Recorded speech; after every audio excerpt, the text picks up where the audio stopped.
More of the Zach Gelb Show on Fox Sports 920 The Jersey. Welcome back in, everybody. 4:41 is the time of the Princeton Orthopedic Associates studios. Great questions today at the press conference with Brian Colangelo. Didn't love the answers that I heard, but Marshall Harris got Brian Colangelo to say that he regrets something, and I thought it was a brilliant question. And now Marshall Harris from Comcast Sportsnet joins us right now as we continue to complain about the Philadelphia 76ers. Marshall, Zach Gelb, appreciate a few minutes, and how are you? I'm great, Zach. How are you doing, man? Well, I'm doing great, and I appreciate you coming on. So I know Colangelo denied it today, and he's saying they don't try to deceive the fans, but it's hard to believe. Do you think they try to intentionally deceive the fans, Marshall? It's tough. I don't know. I think more of a better situation is they don't tell the fans maybe everything that they need to know. I said coming into this season that if Embiid's not going to play back-to-back games, they should always have him play a home game versus a road game when it was home and away. And no one from the Sixers gave me that answer. It's like, yeah, that's a stock answer. But today we get that answer from the Sixers.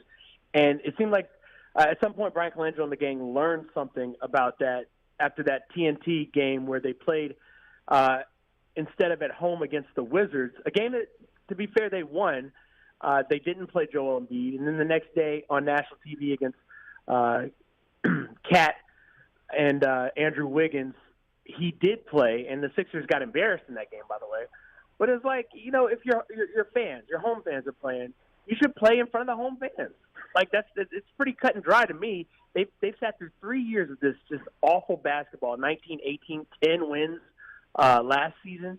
Come on, man, you got to play the main attraction whenever you can for the home fans. Now, I couldn't agree with you more. Even the night where they had that spill on the court with the flooding on the court, they waited until the last possible second to say, all right, everyone could go home. Just make sure you buy a few beers and a few hot dogs on the way out. It was a joke. But when it comes to injuries, and trust me, I don't expect my general manager to tell me everything. I'm not naive. But when it comes to the status of your transcendent players in your franchise, you got to be honest. And to hear Colangelo today bloviate about confusing day-to-day to being out indefinitely, he just made no sense, Marshall.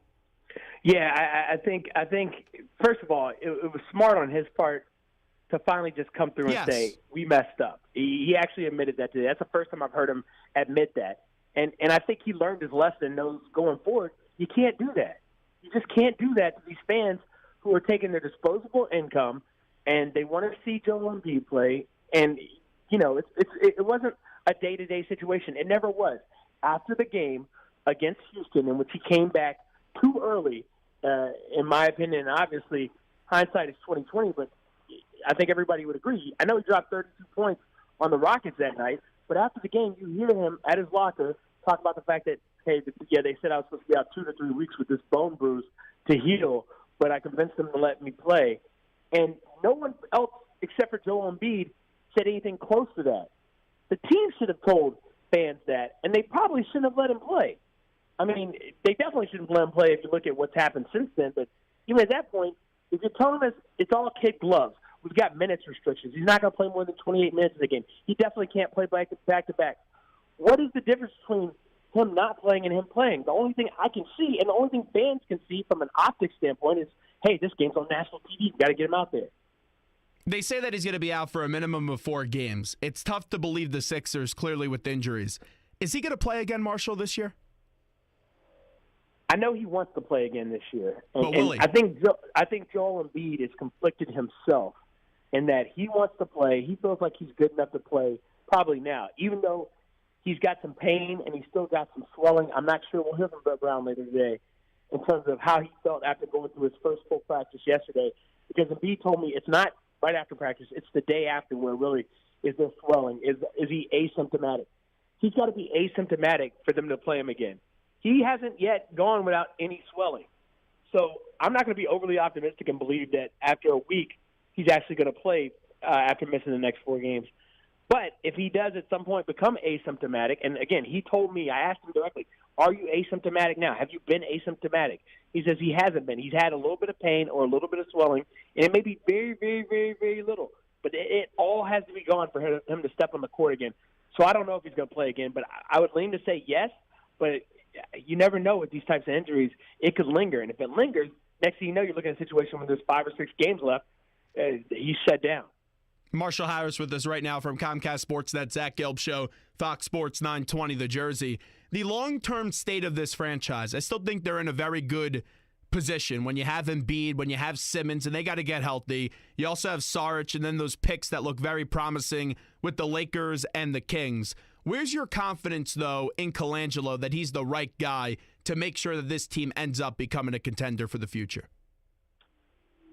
You know, you look at Colangelo's track record, you look at guys like Andrea Bargnani, who was the number 1 pick, I believe, in 06 overall, and he's no longer in the league. I mean, that's 11 years ago, but still, Bargnani didn't come in and light the world on fire at any point. I think it's an honest question you got to ask yourself. I'm not sure.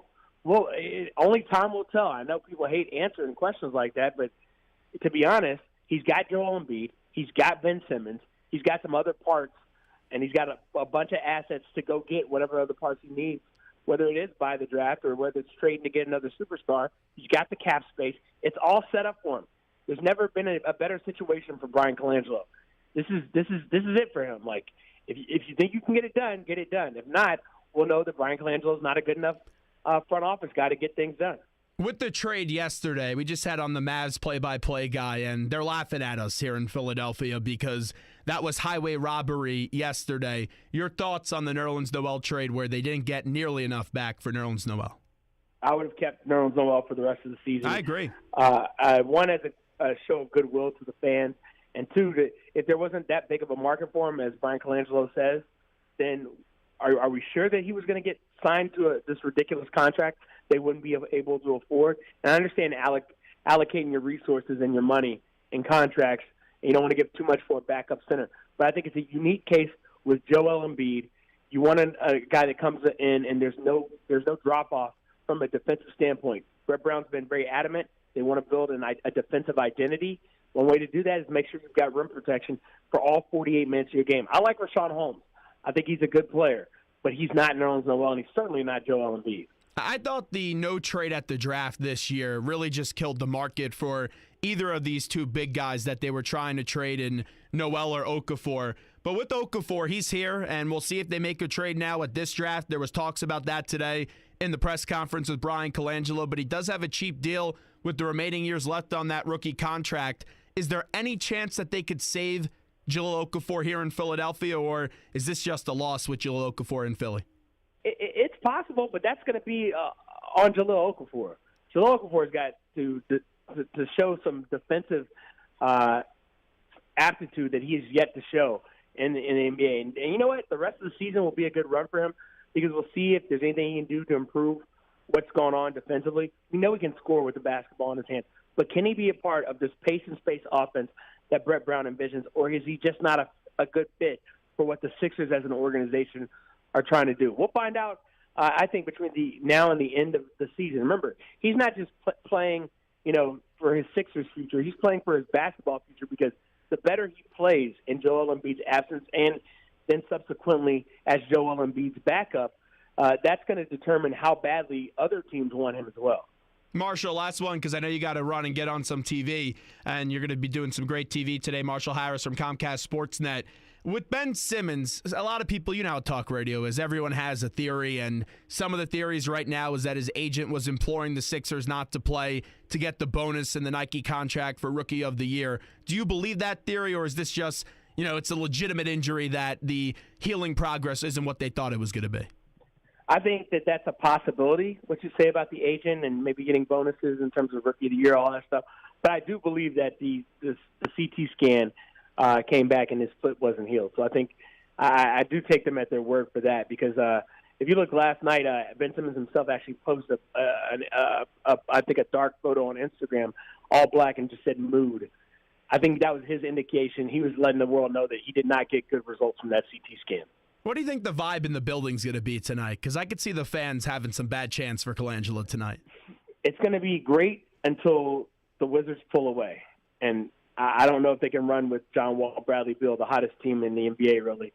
And if it gets ugly, it's going to be ugly for the Sixers. Well, and if Jahlil Okafor is out there making mistakes as a guy playing 30-plus minutes as a starter, it's going to get really ugly for the Sixers. It's going to be a sellout, I believe. So this is the game people are pointing to. This is the return of Joel Embiid, the debut of Ben Simmons. Obviously, neither one of those things is happening. It could get ugly if the Sixers can't hang tough. Well, hopefully they're not handing out any promotional items tonight because they'll end up on the court. But Marshall Harris, thanks so much. I appreciate it.